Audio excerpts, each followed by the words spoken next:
And then he had a devastating essay, Who's Who in the Dissident Right, Andy Nowicki.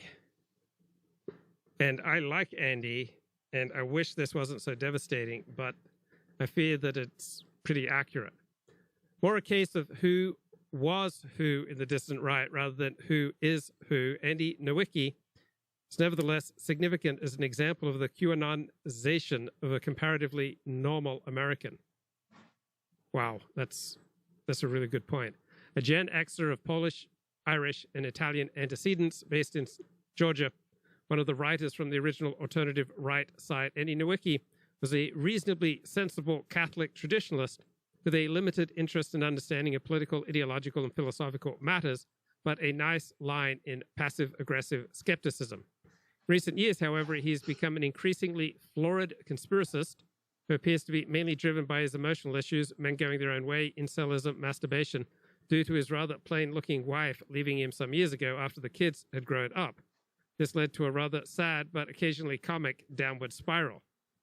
He started writing for Richard Spencer's AlternativeRight.com in 2010, 2012. So, yeah, people, what kind of characters migrate to marginalized positions? Marginalized characters. In 2012, Richard Spencer sent Andy Nowicki to South Africa to cover the post-apartheid nation. Later in the year, Spencer handed over editorial control of AlternativeRight.com to Nowicki and myself, who co-edited it for a year and a half, with me doing 90% of the work, before Richard shut the site down. Following this, I refounded the site as a blogspot on Boxing Day 2013, and in the interest of continuity, I invited Andy Nowicki to serve as joint editor, but he soon dropped out, merely used the site to promote his self-published books of conspiratard fiction and self-indulgent autobiographical writing. Several of his books are about suicide. He believes in crackpot theories like the Mandela effect that are often associated with schizophrenics. So what is the Mandela effect? Schizophrenia, the Mandela effect, living on the edge of insanity. So I don't really know much about it. Let's talk about this Mandela effect phenomenon from a medical, healthcare, psychiatry, psychologist perspective. All right, what's going to happen when legitimately mentally ill, schizophrenics, paranoid delusional individuals who are already prone to psychoses or psychoses comes across one of these Mandela effector type videos, propaganda, and is now convinced, oh, it's not me. My psychiatrist is wrong.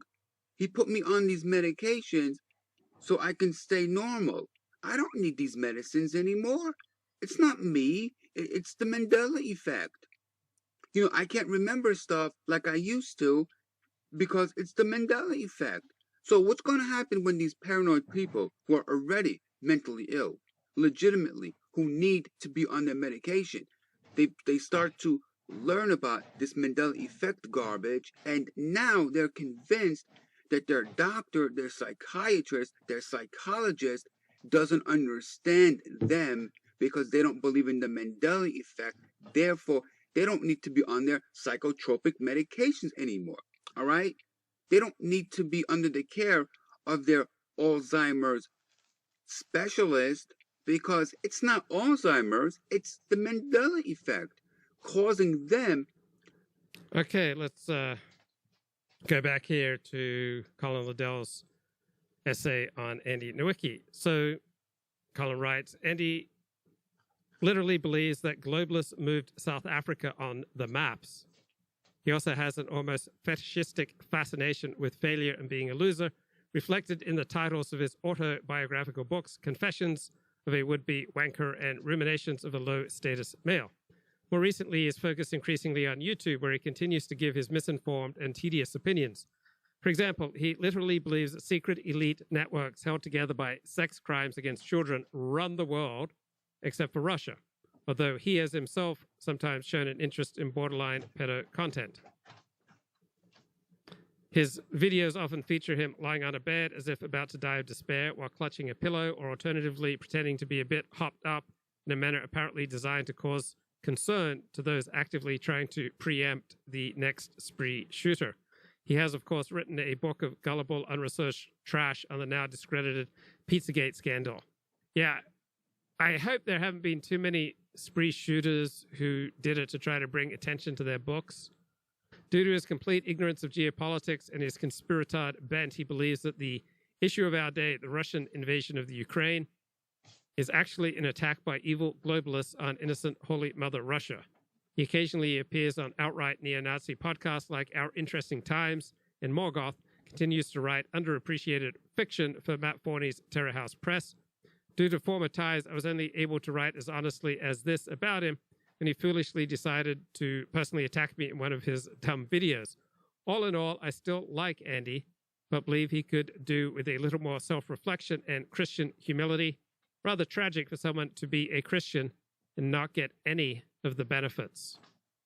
I think that's a devastating critique there by Colin Liddell, and I'm afraid it seems, to the degree I know, pretty accurate.